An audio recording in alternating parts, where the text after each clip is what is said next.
જય શ્રી કૃષ્ણ મિત્રો, આજના આ વિડીયોમાં આપણે કામદા એકાદશી વ્રત વિશે વાત કરીશું.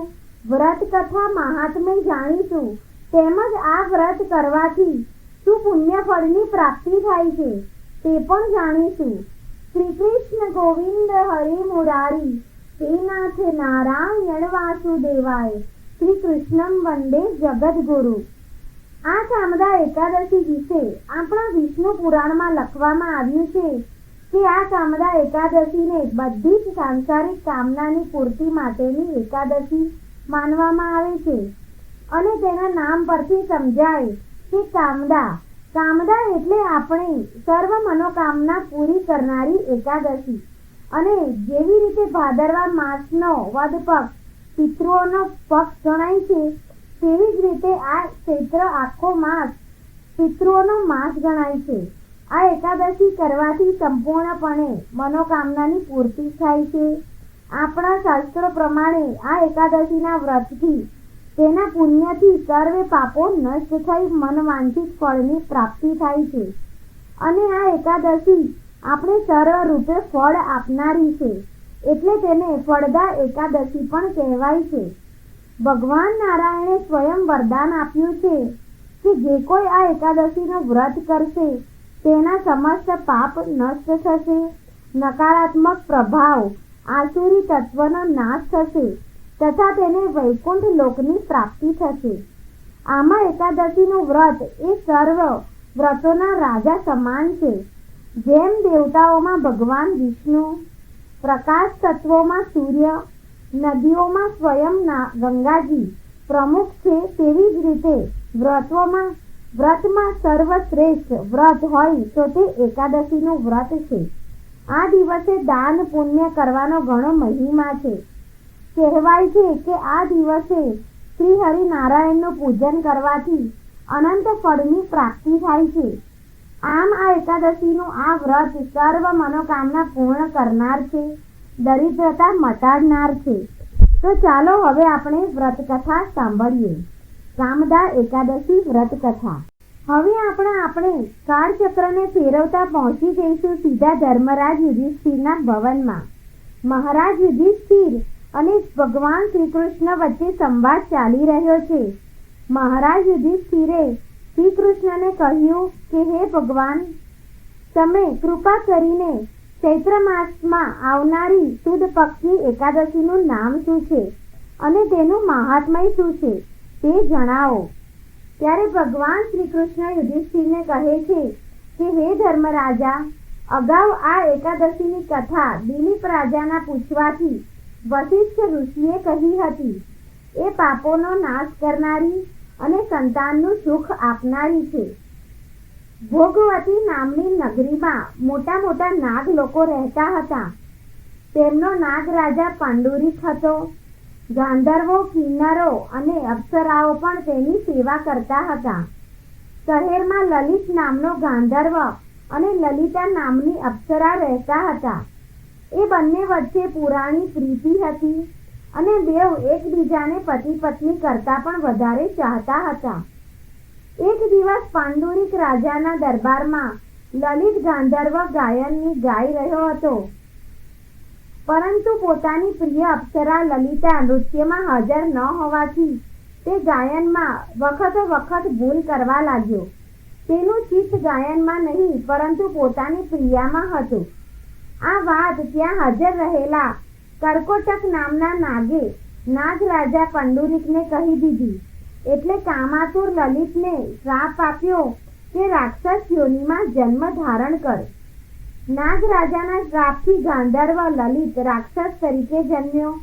જોતા બીક લાગે એવો 8 યોજન લાંબો એ રાક્ષસ આંખો બેદોડ હતી, મોઢું ગુફા જેવું હતું, આંખો સૂર્ય ચંદ્ર જેવી હતી, ડોક પર્વત જેવી હતી, નસકોરા ખાડા જેવા બિહામણા હતા.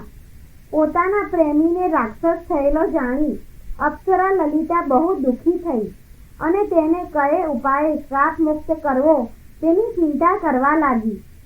જ્યારે કોઈ ઉપાય તેને માલુમ ન પડ્યો, હવે તેના મનમાં એક જ તીવ્ર ઈચ્છા હતી કે તેને કેવી રીતે શ્રાપ મુક્ત કરે. પોતે સંસારના સુખ ભોગ છોડી પતિની પાછળ વનમાં ચાલી ગઈ. આમ બંને પતિ પત્ની ફરતા ફરતા વિંધ્યાચળ પર્વતના શિખર ઉપર ગયા. અહીં શૃંગ નામના એક મહા તપસ્વી ઋષિનો આશ્રમ હતો. લલિતાએ ત્યાં જઈ મુનિદેવને હાથ જોડી પ્રણામ કર્યા. તેની આંસુભીની આંખો અને દુર્દશા નિહાળી મુનિએ તેને પૂછ્યું કે હે પુત્રી, તું કોણ છે? અહીં શા માટે આવી છે? લલિતાએ પોતાની કરુણ કર્મકથની કહી. ઋષિને દયા આવી. તેમને કહ્યું કે પુત્રી, આજે ચૈત્ર માસની શુક્લ પક્ષની કામદા એકાદશી છે. એ સર્વ મનોકામના પૂરી કરનારી છે. હું બતાવું એ મુજબ તું એકાદશીનું વ્રત કર અને પુણ્ય તારા અભાગી પતિને અર્પણ કર. ઈશ્વર કૃપાએ શ્રાપના દોષથી મુક્ત થશે. આથી હરખ પામી લલિતાએ ઋષિના કહ્યા મુજબ એકાદશીનું વ્રત કર્યું. એ દિવસે ઉપવાસ કરી બીજે દિવસે મુનિની સાક્ષીએ તેનું પુણ્ય અર્પણ કરી પતિના ઉદ્ધાર માટે પ્રાર્થના કરી. બસ તે જ વખતે લલિતાના પતિનું રાક્ષસપણું અલોપ થઈ ગયું અને તે ગાંધર્વ રૂપમાં તેની સામે આવી ઊભો રહી ગયો. પછી તે બંને પતિ પત્ની ઋષિને પગે લાગી વિમાનમાં બેસી સ્વર્ગમાં વિહાર કરવા લાગ્યા. આમ મહાપાપોનો નાશ કરનારી, પિશાચપણાને પણ ટાળનારી એવી આ એકાદશીનું વ્રત કરવાથી તેમજ આનો પાઠ વાંચવાથી કે સાંભળવાથી રાજસૂય યજ્ઞનું ફળ મળે છે. આ રીતે આ એકાદશી સર્વ પાપોને નષ્ટ કરનારી છે અને મનવાંછિત ફળ આપનારી છે. જે ભક્તો એકાદશીનું વ્રત કરે છે તે સવારે સ્નાન આદિથી પરવારીને નિવૃત્ત થઈને આપણા ઘરના મંદિરમાં જે ઠાકોરજી લાલજી ભગવાનનું કોઈ પણ સ્વરૂપ હોય તેની પૂજા કરવી જોઈએ. જેમાં ભગવાન શ્રી હરિનારાયણનો સુંદર શૃંગાર કરવામાં આવે છે, પંચામૃતથી સ્નાન કરાવાય છે અને પ્રભુને ગંગાજળ અથવા યમુના જળથી અભિષેક થાય છે. ભગવાનને પુષ્પ, ધૂપ, દીપ, અગરબત્તી, ફળ, ફૂલ અર્પિત કરીને પૂજા થાય છે. આ એકાદશીનું એટલું મહાત્મય છે કે જો ઘરમાં કોઈ મરી ગયું હોય તો પણ આ સૂતક હોય તો પણ આ એકાદશીનું વ્રત કરવું જોઈએ. ભગવાન સમક્ષ એકાદશીનો સંકલ્પ કરવો જોઈએ અને ભગવાનને પ્રાર્થના કરવી જોઈએ કે જો મારો કોઈ પૂર્વજો પિતૃલોકમાં હોય તેમની મુક્તિ માટે હું આ એકાદશીને તેમને અર્પિત કરું છું.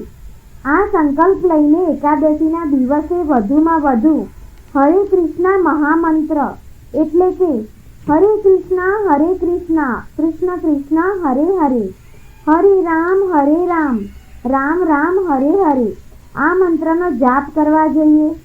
શ્રી હરિની પૂજા અર્ચના કર્યા પછી કથા વાર્તા અવશ્ય સાંભળવી જોઈએ.